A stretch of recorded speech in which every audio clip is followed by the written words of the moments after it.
नबी पाक सल्लल्लाहु अलैहि वसल्लम जब मक्के से मदीने हिजरत कर आए तो वहाँ पर दो कौमें आबाद थी, एक अरब, दूसरे यहूद। आज मैं आपको इन दोनों कौमों की कुछ तारीख बताऊंगा कि ये दोनों कौमें मदीने के अंदर आकर कैसे आबाद हुई। क्योंकि प्यारे आका अलैहिस्सलाम जब मक्के से मदीने आए तो उस वक्त दो कबीले थे, औस और खजरज। औस और खजरज के कई लोग जब ईमान ले आए और उन्होंने हुजूर की मदद की, हुजूर की नुसरत की, और जो मुहाजिरीन उस इलाके के अंदर आए उनकी मदद की, हत्ता कि इतना इसार किया कि अगर उनकी दो बीवियां थीं तो अपनी एक बीवी को तलाक देकर उस दूसरी बीवी को जिसको तलाक दी गई उसकी शादी मुहाजिर से करा दी। इतना इसार किया। जब उस औस और खजरज के लोगों ने इतना इसार किया तो प्यारे आका अलैहिस्सलाम ने जब उनकी मोहब्बत, उल्फत, उनका इसार, उनका जज्बा देखा तो आपने उनको अंसार का लक़ब अता फरमाया कि ये मेरे अंसार हैं। इन्होंने इस्लाम की मदद की, अपने नबी की मदद की, मुहाजिरीन की मदद की, तो आपने औस और खजरज के मुसलमानों को अंसार का लक़ब अता फरमाया। अब ये औस और खजरज वाले मदीने के अंदर आकर कैसे आबाद हुए, पहले ये तारीख बताऊंगा, उसके बाद आपको यहूद की तारीख बताऊंगा। लेकिन चलें पहले यहूद की तारीख बताता हूं क्योंकि वो औस और खजरज से पहले आबाद हुए थे। हज़रत मूसा अलैहिस्सलाम को जब अल्लाह रब्बुल जलाल ने फ़िरऔनियों से निजात दी, फ़िरऔन को समंदर के अंदर गर्क कर दिया, हज़रत मूसा और उसके मानने वालों को निजात दी, फ़िरऔन गर्क हो गया। हज़रत मूसा फिर अपनी उम्मत के साथ रहने लगे तो अल्लाह रब्बुल जलाल ने हज़रत मूसा को हुक्म दिया कि ए मूसा, अब तुम जिहाद करो। हज़रत मूसा अलैहिस्सलाम अपने लश्कर को लेकर निकले शाम, और शाम में जिहाद किया।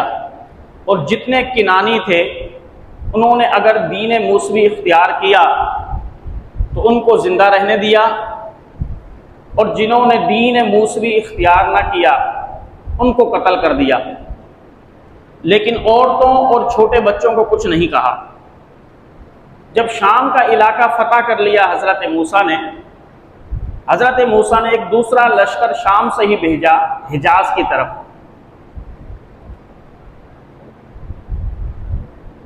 मक्के और मदीने की तरफ, और उनको हुक्म दिया कि जब तुम जिहाद करने के लिए जाओ तो वहां पर सबसे पहले दीन मूसवी की दावत देना लोगों को।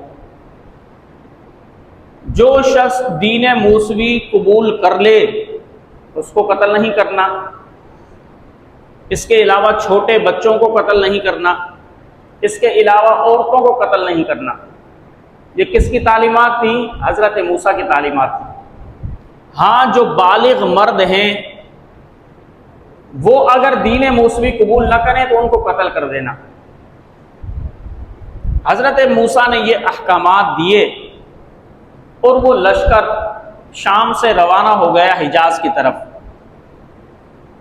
उन्होंने यहाँ पर आकर, क्योंकि मदीने तैयबा का पुराना नाम था यसरब, यहाँ पर आकर उन्होंने जो कौम अमालका आबाद थी उनको कहा कि दीन मूसवी इख्तियार करो। जिन जिन लोगों ने दीन मूसवी इख्तियार किया उनको छोड़ दिया, लेकिन जिन्होंने दीन मूसवी इख्तियार करने से इनकार किया तो उस लश्कर ने तमाम लोगों को मारा। हत्ता के ज़ैद बिन अरकम वहां का बादशाह था कौम अमालका का, उसको भी कत्ल कर दिया। अब ज़ैद बिन अरकम का एक लड़का था जो जवान था लेकिन था बड़ा ही खूबसूरत। बनी इसराइल के लश्कर कहने लगे कि यार ये तो बहुत ही खूबसूरत नौजवान है, दिल ही नहीं करता कि इस नौजवान को कत्ल करें। चलो अब हम ऐसा करते हैं, इस नौजवान को कत्ल नहीं करते, बाकी जो दीन मुस्लिम कबूल नहीं करता उसको कत्ल कर देते हैं, बच्चों को छोड़ देते हैं, औरतों को छोड़ देते हैं। उन्होंने ज़ैद बिन अरकम जो बादशाह था उसको भी कत्ल किया, उसके कौम के हजारों बालिग मर्दों को भी कत्ल किया। जब उस इलाके को फतह कर लिया, इस नौजवान को लेकर ये अपने साथ चले। कहाँ? मुल्क शाम की तरफ, हजरत मूसा की तरफ। अब जब इन्होंने वापस सफर शुरू किया, अल्लाह की करनी ऐसी हुई, हजरत मूसा अलैहिस्सलाम का इंतकाल हो गया। जब ये दूसरा लश्कर बनी इसराइल के पास पहुंचा तो बनी इसराइल इस इंतजार में थे कि पता नहीं क्या हुआ, फतह मिली या ना मिली। जब ये दूसरा लश्कर उनके पास पहुंचा, बनी इसराइलियों ने कहा कि भाई बताओ क्या मामला हुआ। तो उन्होंने कहा कि अल्लाह का शुक्र है, अल्लाह ने हमें फतह दी और हमने छोटे बच्चों को छोड़ दिया, औरतों को छोड़ दिया, जिन्होंने दीन मुस्लिम इख्तियार किया उनको छोड़ दिया, बाकी सबको कत्ल कर दिया। लेकिन एक नौजवान है कि जो बड़ा ही खूबसूरत है, हमारा दिल नहीं चाहा कि इसको हम कत्ल करें, तो हम इसको अपने साथ लेकर आए हैं ताकि हजरत मूसा इसके बारे में फैसला करें कि भाई इसको कत्ल किया जाना चाहिए या नहीं। बनी इसराइली गुस्सा हो गए, वो कहने लगे कि तुमने हजरत मूसा के हुक्म की मुखालफत की है। हजरत मूसा ने तो कहा था कि बच्चों को नहीं मारना, औरतों को नहीं मारना, और बालिग तमाम मर्दों पर दीन मुस्वी पेश करना, अगर जो कबूल कर ले उसको छोड़ देना, जो कबूल ना करे उसको ना छोड़ना। क्या तुमने इस पर दीन मुस्वी पेश किया? वो कहने लगे बिल्कुल, हमने इस नौजवान पर दीन मुस्वी पेश किया लेकिन इसने कबूल नहीं किया। तो बनी इसराइली कहने लगे फिर तुमने अपने नबी की मुखालफत की है, और हजरत मूसा तो अब इंतकाल कर चुके हैं, अब हमें कैसे पता लगे कि हजरत मूसा तुमसे राजी होंगे या नहीं होंगे। लिहाजा तुम हजरत मूसा के मकबूज हो गए, तुमने अल्लाह के नबी की नाफरमानी की, लिहाजा तुम लोग अब हमारे साथ नहीं रह सकते, तुम जाओ। अब ये दूसरा लश्कर हिजाज को फतह कर चुका था। अब इन्होंने सोचा कि भाई अब ये बनी इसराइली तो हमें रहने नहीं दे रहे, चलो अब हम ऐसा करते हैं, जो इलाका हमने फतह किया है वहां पर ही जाकर रहते हैं। तो ये यहूदी जो दूसरा लश्कर था हजरत मूसा ने भेजा था, ये आकर यसरब के अंदर आबाद हो गए, मदीना तैयबा के अंदर। एक कौल ये है, दूसरा कौल भी सुन लें। हजरत मूसा अलैहिस्सलाम हज करने के लिए आए हजरत हारून के साथ। जब हज के अरकान वगैरह मुकम्मल कर लिए, हज मुकम्मल कर लिया, तो जब वापस जाने लगे ना मुल्क शाम की तरफ, तो आप मदीना तैयबा से गुजरे। कहते हैं कि ओहद के मकाम पर हजरत मूसा ठहरे, तो हजरत मूसा को अपने सिपाहियों से, अपने लश्करियों से कुछ खौफ हुआ। तो हजरत मूसा ने कहा कि तुम लोग तो मैदान में ठहरो, मैं और मेरा भाई ओहद पहाड़ पर ठहरते हैं। हजरत मूसा और हजरत हारून ओहद पहाड़ पर ठहरे और उनके जो मानने वाले थे वो नीचे ठहरे। हजरत मूसा अलैहिस्सलाम अपने भाई से बातचीत कर रहे थे कि इतने में हजरत इज़राइल आ गए। हजरत मूसा से कहा कि ए मूसा, मैं अल्लाह का आपके पास पैगाम लेकर आया हूं। हजरत मूसा ने कहा क्या पैगाम है? इज़राइल कहने लगा कि अल्लाह ने हुक्म दिया है कि मैं हजरत हारून की रूह को कब्ज कर लूं। अब आप क्या कहते हैं? हजरत मूसा ने कहा अगर अल्लाह का हुक्म है तो सही है। अपने भाई को कहा कि मेरे भाई, तेरी मौत का वक्त आ गया, अब तैयारी कर लो। हजरत मूसा ने ओहद पहाड़ पर ही कब्र खोदी। कब्र जब खुद कर तैयार हो गई, हजरत मूसा ने कहा कि ए हारून अब इसमें लेट जा।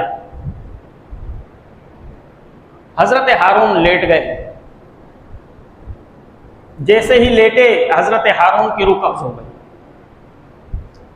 हजरत मूसा अलैहिस्सलाम ने कब्र को ढका और वहां पर ही हजरत हारून की कब्र बनाकर आप आगे जाने लगे। तो हजरत मूसा अलैहिस्सलाम ने अपने मानने वालों को पेशन गोई की कि इस इलाके के अंदर नबी आखिरुज़्ज़मा की आमद होगी। इस इलाके के अंदर तमाम नबियों के सरदार की आमद होगी। खुश नसीब होगा वो इंसान कि जो उस नबी पर ईमान लाएगा और उस नबी की मदद करेगा। अब एक रिवायत यह है कि फिर हजरत हारून की औलाद ही कुछ अपने वालिद की कब्र की वजह से और नबी आखिरुज़्ज़मा की आमद की वजह से वहां पर ही ठहर गए कि जब नबी आखिरुज़्ज़मा आएंगे तो हम उनकी मदद करेंगे। तो यूं यहूदी मदीने के अंदर आबाद थे। एक तीसरा कौल है, बुख्ते नसर ने जब मुल्क शाम को तबाह बर्बाद किया, कहा जाता है कि बुख्ते नसर ने यहूदियों को खूब मारा और यहूदियों पर अल्लाह ने बुख्ते नसर को क्यों मुसल्लत किया? इसलिए कि यहूदी अपने दीन से फिर चुके थे। उन्होंने हजरत मूसा की तालीमात को अक्सर फरामोश कर दिया। उन्होंने अपने कवानीन वज़ा किए, अपने अहकामात वज़ा किए और जो तौरेत के अंदर हजरत मूसा ने उनको अहकामात दिए थे उन अहकामात को यकसर मुस्तरद कर दिया। जब उन्होंने दीन मूसवी को छोड़ दिया, उनके अहकामात को छोड़ दिया, फरामोश कर दिया, फकत नाम का जुब्बा और दस्तार उनके सर पर रहा, उनके अंदर यह फसाद आ गया कि जब कोई बड़ा शख्स या बड़े कबीले का आदमी गुनाह करता तो उसको उसके खानदान की वजह से, उसकी शान की वजह से, उसकी शौकत की वजह से छोड़ देते। और जब कोई गरीब आदमी गुनाह कर बैठता तो उस पर पूरा पूरा दीन मूसवी पेश करते। कहा कि हजरत मूसा की शरीयत में यह कानून है, अब तुम्हें संसार ही किया जाएगा। जब उन्होंने अपनी तरफ से यह तहरीफात की, हालांकि हजरत मूसा की शरीयत में जिना की सजा ख्वा अमीर हो या गरीब संसार करना था। जो शादीशुदा शख्स भी जिना करेगा वो संसार किया जाएगा। लेकिन उन्होंने क्या किया? उन्होंने ये किया कि गरीब आदमी कोई जिना करता तो उसको तो पूरी सजा देते, लेकिन जब कोई अमीर आदमी या बड़े कबीले का आदमी ये गुनाह कर बैठता तो उससे रिश्वत लेकर उसको ये सजा ना देते। आज भी देखो ना आप, हमारे अंदर भी क्या है, यही यहूदियों वाली सिफात आ गई है। आप अदालतों के अंदर चले जाएं, बड़े आदमी को सजा ही नहीं मिलती, गरीब आदमी पर जज का कलम धड़ाधड़ चल रहा होता है। गरीब आदमी एक भी कत्ल करेगा उसको सजाए मौत हो जाएगी, अमीर आदमी 10 भी कत्ल कर दे उसके साथ पुलिस भी शामिल हो जाएगी, जज भी शामिल हो जाएगा। वो जो केस कत्ल वाला था वो कत्ल वाला केस ही फिर जाएगा। तो उन्होंने ये जब बुराइयां ईजाद की, दीन मूसवी को यकसर मुस्तरद किया, अल्लाह रब्बुल जलाल ने बुख्ते नसर को यहूदियों पर मुसल्लत किया। बुख्ते नसर ने ईंट से ईंट मुल्क शाम की बजा दी, हत्ता कि जो घर हजरत दाऊद ने मुल्क शाम में तामीर किया था उसको भी तोड़ डाला और जो सकीना का बॉक्स था उसको भी अपने साथ ले गया और 11 लाख यहूदियों को मौत के घाट उतारा। कितने यहूदियों को? 11 लाख। आज हम देखें ना, आप अगर मुल्क फलस्तीन की सूरत हाल देखें तो बिल्कुल वही सूरत हाल है। आज अल्लाह ने यहूदियों को हम पर मुसल्लत कर दिया। वो हम पर क्यों मुसल्लत कर दिया? कि हमने अल्लाह के दीन से गद्दारी की है। कौन सा ऐसा मुल्क है कि बताओ जहां पर कुरान और उसके रसूल के अहकामात चलते हो? बता दें आप मुझे। सिवाय अफगानिस्तान के। सब के सब जमहूरियत का लाभ नापते हैं। और अल्लाह ने कहा जो शख्स कुरान को छोड़ दे, मेरे मुस्तफ़ा की सीरत को छोड़ दे, और वो ये चाहे कि वो हिदायत याफ्ता हो जाएगा, तरक्की याफ्ता हो जाएगा, अल्लाह ने वाज़े फरमा दिया कि वो कौम कभी भी हिदायत याफ्ता और तरक्की याफ्ता नहीं हो सकती। अब अगर आप कहो कि भाई अमेरिका बहुत तरक्की याफ्ता है, इंग्लैंड बहुत तरक्की याफ्ता है, तो वहां पर आप तरक्की का मियार तो देखें कि जिसमें बाप की आंखों से भी शर्म का जनाजा निकल चुका है, तो मां की आंखों से भी शर्म का जनाजा निकल चुका है। उसकी बेटी को जब औलाद होती है, बाप भी ये वसूख से नहीं कर सकता, कह सकता कि ये जायज औलाद है या हरामी है। आप रिपोर्ट्स जो हैं वो पढ़ें, जो जिना की शरह है वहां पर, जो बेगरताई की शरह है, इंसान शर्म के मारे डूबकर मर जाता है। तो तरक्की ये नहीं है, तरक्की ये है कि इंसान के अंदर गैरत भी बाकी रहे, खुददारी भी बाकी रहे, इज्जत नफ्स भी बाकी रहे, और उसकी जिंदगी के अंदर सुकून भी हो, और उसका रोब और जाहो जलाल भी हो। यह होती है तरक्की। अब यहूदियों ने जब अपने दीन से मुंह मोड़ा, अल्लाह ने बुख्ते नसर को मुसल्लत किया, उसने ईंट से ईंट बजाई और मुल्क शाम को तबाह बर्बाद कर दिया। जब तबाह बर्बाद किया, 11 लाख यहूदियों को कत्ल किया, तो उसमें जो उलमा थे यहूदियों के, वो कहने लगे ये सब हमारे आमाल की सजा है, हमारे करतूतों की सजा है जो हमें मिली। अब हम यहां नहीं रह सकते। अब उन्होंने तौरात के अंदर सिफात पड़ी हुई थी प्यारे आका अलैहिस्सलाम की, कि एक नबी होगा कि जो दोनों तरफ पहाड़ होंगे और उन पहाड़ों के पत्थर काले होंगे, और उन काले पत्थरों के दरमियान एक खजूरों वाला शहर होगा, उस शहर के अंदर नबी आखिरुज़्ज़मा आएंगे, और जो शख्स भी उस नबी आखिरुज़्ज़मा पर ईमान लाएगा वो हिदायती याफ्ता भी हो जाएगा, वो दुनिया व आखिरत के अंदर कामयाब भी हो जाएगा। अब उन तौबा ताइब उलमा ने मुल्क शाम से हिजरत की, और आते आते आते वो मदीने के अंदर बस गए। अब ये तो थी यहूद की तारीख कि वो मदीने के अंदर आकर कैसे बसे। अब मैं आपको बताऊंगा कि फिर वो बिगड़े कैसे। अब मदीने के अंदर कितनी कौमें थी? 2। पहली कौम कौन सी? यहूद। जब हुजूर मक्के से मदीने हिजरत कर आ गए तो कितनी कौमें आबाद थी? 2, यहूदी और अरबी। अब यहूदियों की तारीख मैंने बता दी आपको, तीनों अकवाल बता दिए कि वो कैसे आकर मदीने के अंदर आबाद हुए।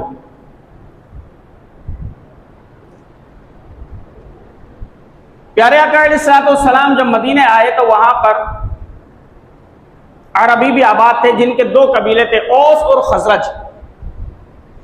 औस और खजरज को ही हुजूर ने अंसार का लक़ब अता फरमाया। अब ये आकर कैसे आबाद हुए, इसकी जरा तारीख सुने। ये कहतान की औलाद से थे। कहतान मुल्क यमन का बादशाह था। उस मुल्क यमन का बादशाह था कि जहां से मलका बिल्किस भी थी, वहां पर ही रहती थी। वो इलाका बड़ा ही शाद और आबाद था। उस बादशाह ने क्या किया कि वो बीच में शहर था, उसके चारों तरफ पहाड़ थे। तो पहले तो सिर्फ जब बारिशें आती तो वो जमीन बारिशों से ही सैराब होती, और जो कुछ खेती बाड़ी होती वो करते।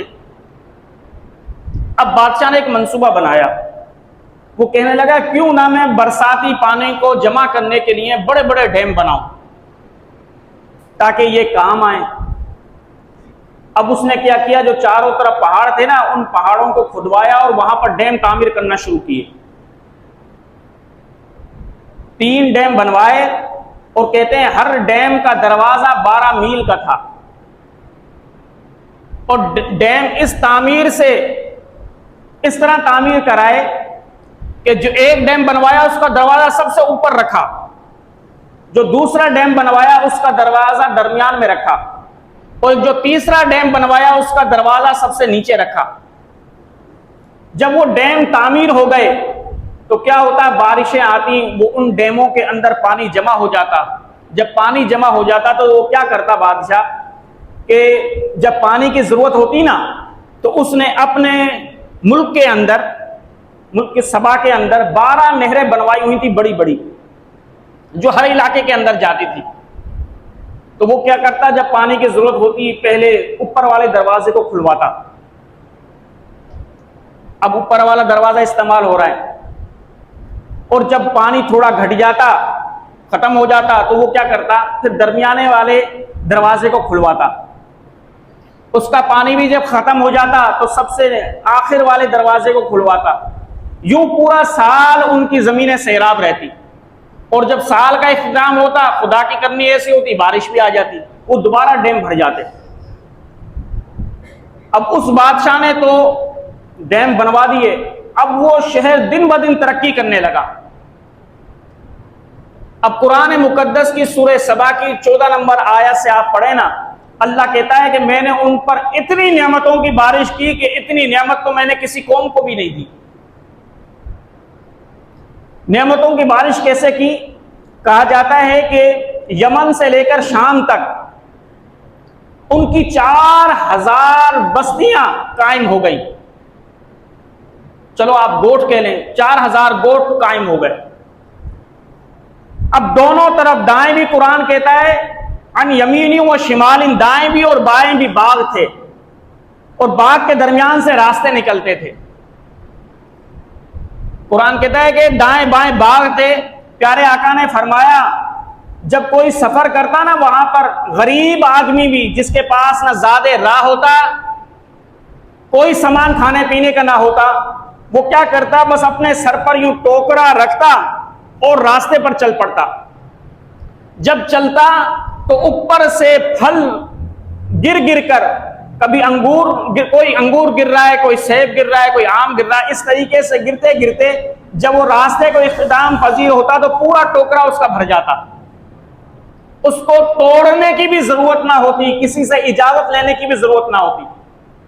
और फिर अल्लाह ने उस इलाके पर यह खुसूसी करम किया कि उस इलाके के अंदर ना मक्खी थी ना मच्छर था, न मक्खी थी न मच्छर था, और ना कोई ऐसा जानवर था जो इंसान को नुकसान पहुंचा सके। अब ये कितनी बड़ी नेमत है, यानी न सांप न चीता न कोई चूहा, कोई ऐसा मोजी जानवर नहीं था कि जो इंसान को नुकसान पहुंचा सके, उसकी फसलों को नुकसान पहुंचा सके। अब हम तो यहां पर अपनी फसलों पर स्प्रे करते ना, उनको स्प्रे करने की भी जरूरत नहीं पड़ती थी, इतना शादाब इलाका था। लेकिन कुरान कहता है अल्लाह ने उन लोगों से कहा मैंने जो तुम्हें इतनी नेमतें दी हैं, मैं तुमसे सिर्फ 2 चीजें मांगता हूं। अल्लाह ने कहा कि पहली चीज मैंने उनसे ये कहा कि मेरे फरमाबरदार बनकर रहो, और दूसरी चीज ये कि जो नेमतें मैंने तुम्हें बख्शी हैं उस पर मेरी शुक्रगुजारी करते रहो। लेकिन 1-2 नस्ल तो वो फरमाबरदार रही, अल्लाह की शुक्रगुजार रही, लेकिन जब 1-2 नस्ल खत्म हो गई, तीसरी चौथी नस्ल आई, तो उन्होंने जब अपने पास पैसा देखा, ऐश और इशरत देखी, तो फिर वो नाशुक्री करने लगे। कहने लगे यार माइट करीब करीब ही है, कोई तंगी नहीं होती हमें जाने में, कोई मजा ही नहीं आता, खाने पीने का सामान भी हम साथ नहीं लेके जाते, इसमें मजा नहीं आ रहा। मजा तो तब है कि हमारे माइट दूर दूर बैठे हुए हों और हम सफर की मुशक्कतें और तकलीफें भी बर्दाश्त करें। अब ये नाशुक्री करने लगे अल्लाह की नेमतों की। एक नाशुक्री ये की, उस कौम के जो सालिहीन थे वो कहने लगे जब अल्लाह ने तुम्हें नेमतें दी हैं, तुम्हें फारिगुल बाल कर दिया है, तुम्हारी जमीनें आबाद कर दी हैं, तुम्हें बड़े बड़े बागात दे दिए हैं, अब तुम जब फारिगुल बाल हो, कोई काम काज नहीं करते, तो चलो खुदा के बंदो अल्लाह को याद तो करते रहो। लेकिन वो अल्लाह को याद भी ना करें। अब जैसे आप देखें ना, हमारे यहां पर भी बहुत से ऐसे जमींदार हैं, कोई काम नहीं करते, सारा दिन घर के अंदर बैठे रहते हैं, जमीनों पर हारी काम कर रहे हैं, उनका कोई काम नहीं है, लेकिन फिर भी वो नमाज नहीं पढ़ते। फिर भी वो फारिग ही बैठे रहते हैं घर में, काम काज उनको कुछ भी नहीं है, सिर्फ फोन करते हैं, हारी से पूछते हैं क्या हुआ क्या ना हुआ, हारी सारी सूरत हाल बता देता है। वो ये जहमत भी गवारा नहीं करते कि हम खेतों पर जाएं, लेकिन इतने फारिग होने के बावजूद भी वो नमाज नहीं पढ़ते। तो उनका भी यही हाल था। अब जब ये हाल होने लगा, सालिहीन ने जब उनको समझाया ना कि अल्लाह के बंदो, अल्लाह का शुक्र अदा करो, अल्लाह की फरमाबरदारी करो, तो जब इंसान के पास पैसा आता है, सरकशी आ जाती है, तकब्बुर आ जाता है, तो वो कहने लगा ये घटिया घटिया किस्म के लोग हमें समझाते रहते हैं, नसीहतें करते रहते हैं हर वक्त। अब वो गुस्से के अंदर आकर कहने लगे सालिहीन को, तुम ऐसा करो, अपने अल्लाह से कहो जो अल्लाह ने हमसे नेमतें ली है ना वो हमसे छीन ले। अब तकब्बुर देखें उनका, कहने लगे अपने अल्लाह से कहो, तुम हर वक्त ये एहसान जताते रहते हो कि अल्लाह ने हमें ये दे दिया, अल्लाह ने हमें ये दे दिया। ऐसा करो, तुम अपने अल्लाह से कहो जो अल्लाह ने हम पर एहसान किया है, तुम्हारे एहसान की जरूरत नहीं है, अल्लाह से कहो अपने एहसानात ले ले। जब उन्होंने ये नाशुक्री की, अल्लाह रब्बुल जलाल ने अब उस कौम के अंदर, उसके खेतों के अंदर चूहों को पैदा कर दिया। जब चूहों को पैदा कर दिया, वो चूहे कहते हैं कि उस कौम का जो सरदार था अमर बिन आमिर, वो बड़ा नेक इंसान था। जब उसने देखा कि चूहे जो हैं डैम की दीवारों को आहिस्ता आहिस्ता खाने लगे हुए हैं, वो बड़ा दाना आदमी था, समझदार था, वो समझ गया कि अब अल्लाह का अजाब आने वाला है। क्योंकि उसे पता था हमारे शहर के अंदर तो एक चूहा नहीं था, एक मच्छर नहीं है, एक मक्खी नहीं थी, अब ये चूहे कहां से आ गए। वो समझ गया कि अब मेरी कौम पर अजाब आने वाला है, इसलिए कि मेरी कौम अल्लाह की नाफरमान भी बन गई, अल्लाह की नाशुक्री भी बन गई। अब उसने कहा कि मेरे पास तो सबसे ज्यादा जायदाद है, अगर मैं ऐसे ही निकलूंगा अपनी कौम से बेचकर तो कौम वाले तो बड़े हैरान होंगे, भाई क्यों बेच रहा है, हजार सवाल करेंगे। अब उसने क्या किया, उसके 13 बेटे थे और उसने एक गरीब लड़के की, यतीम की परवरिश भी की थी। उसने एक यतीम बेटे को बुलाया, अपने बेटे से कहा कि मेरे बेटे, अब मैं तुझे एक बात कह रहा हूं, मेरी इस बात पर अमल करना। बेटे ने कहा कि अब्बा जी बताएं।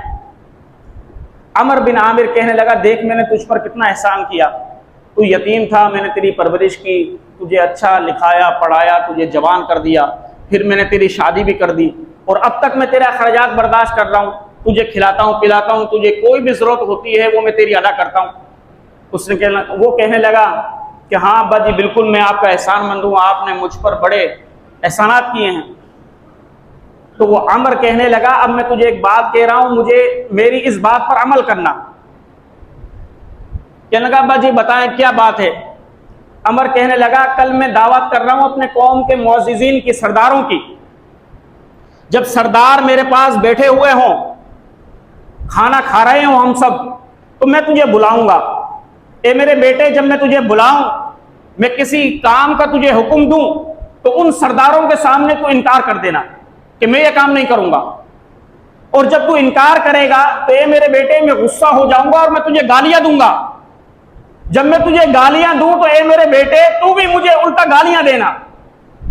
जब तू मुझे गालियां देगा, मैं और गुस्से होकर तुझे थप्पड़ मारूंगा। ए मेरे बेटे, जब मैं तुझे थप्पड़ मारूं तो तू भी मुझे थप्पड़ मारना। तो वो बेटा हैरान हुआ कि अब्बा जी मैं आपको थप्पड़ कैसे मारूंगा। अमर कहने लगा, देख अगर तू मेरे एहसानात को मानता है तो जो मैं तुझे हुक्म दे रहा हूं ये तुझे करना पड़ेगा। बेटा कहने लगा, आखिर इस अमर की जरूरत क्यों पड़ गई। अमर कहने लगा, ये मैं तुझे बाद में बताऊंगा, लेकिन जो जो मैं तुझे कह रहा हूं तुझे यही करना पड़ेगा। वो यतीम लड़का राजी हो गया। दूसरे दिन उसने सरदारों की, बस्ती वालों की दावत की। जब दावत के लिए जमा हो गए, खाना खाने लग गए, तो मंसूबे के तहत उसने अपने बेटे को बुलाया, यतीम को। वो कहा कि बेटे फला काम कर। उसने इनकार कर दिया कि मैं ये काम नहीं करूंगा। अमर कहने लगा, नालायक, मैंने तुझ पर इतनी नेमतें की, अब तुम मेरे हुक्म की सरताबी करता है, नाफरमानी करता है। अमर उसको गालियां देने लगा। जब गालियां देने लगा तो उस यतीम ने भी तुर्की बतुर्की जवाब दिया और उसको गालियां देने लगा। गालियां देने लगा तो अमर गुस्से में आया और उसको थप्पड़ मारा। जैसे ही थप्पड़ मारा, उस यतीम ने भी रखकर थप्पड़ मारा। जैसे ही थप्पड़ मारा तो वो खड़ा हो गया अमर, कहने लगा हाय मेरी तबाही और बर्बादी, कि मैंने वो दिन भी देखने थे, ये दिन भी देखने थे कि जिस यतीम पर मैंने एहसान किया, जिस यतीम को मैंने पाला पोसा, उस यतीम ने ही मुझे थप्पड़ मार दिया। अब तो मैं इसको जिंदा नहीं छोड़ूंगा। कौम के लोग कहने लगे भाई हमारी कौम के अंदर कत्ल गारत गरी नहीं होती है, अमर तो इसको कैसे कत्ल करेगा। जब कौम ने इनकार कर दिया तो वो कहने लगा अच्छा इस कौम में मैं नहीं रह सकता कि जिस कौम के अंदर मुझे अपने बेटे पर ही इख्तियार ना हो। कहने लगा मैं जा रहा हूं। अब हर नेमत के हासिल तो होते हैं ना, हर पैसे वाले के हासिल होते हैं। जब उसने कहा ना मैं जा रहा हूं और अपनी जमीनें, साजो सामान, हवेलियां सब कुछ बेच रहा हूं, तो लोगों ने गनीमत जाना। वो कहने लगे अच्छा सही है बेचो। अब उसने जैसे तैसे करके सारी जमीनें, हवेलियां, जो कुछ भी था बेचा। अब लोगों ने धड़ाधड़ खरीदना शुरू कर दिया कि भाई वारे के अंदर मिल रही है ये जमीन, तो वारे के अंदर मिल रहा है ये घर, तो खरीदो।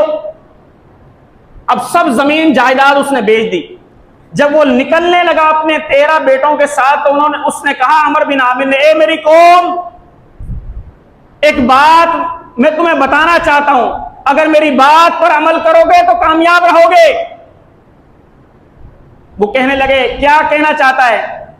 कहने लगा मुझे आसार नजर आ रहे हैं इस कौम पर कि अल्लाह का अजाब आने वाला है, इसलिए कि तुम नाफरमान भी हो गए और तुम नाशुक्रे भी हो गए। अब मेरा कहा मानो, जो भी फला चाहता है और अपनी जिंदगी चाहता है वो मेरे साथ, मेरे काफिले के अंदर, मेरी औलाद के साथ शामिल हो जाए। अब वो कौम के लोग हंसने लगे, कहने लगे ये तो बहुत सालों से हम सुन रहे हैं अल्लाह का अजाब आ जाएगा, अल्लाह का अजाब आ जाएगा। कोई अल्लाह का अजाब नहीं है, हम तो तुम्हारे साथ नहीं जा रहे। लेकिन कबीला अज़्द के लोग और जो अमर बिन आमिर के बेटे थे, उनके जो दोस्त थे, वो कहने लगे नहीं हम तो तुम्हारे साथ जाएंगे। तो कबीला अज़्द और बनु असद के कुछ लोग अमर बिन आमिर के साथ शामिल हो गए। अब ये वहां से निकले। जैसे ही निकले, कुछ मुसाफत तय की, अल्लाह रब्बुल जलाल ने चूहों को मुसल्लत किया। चूहों ने उन बंदों की दीवारों को खाया और फिर अल्लाह ने बारिश बरसाई, और ऐसी बरसाई कि फिर वो बंद भी टूट गए और पूरा शहर, कुरान कहता है, तहस नहस हो गया।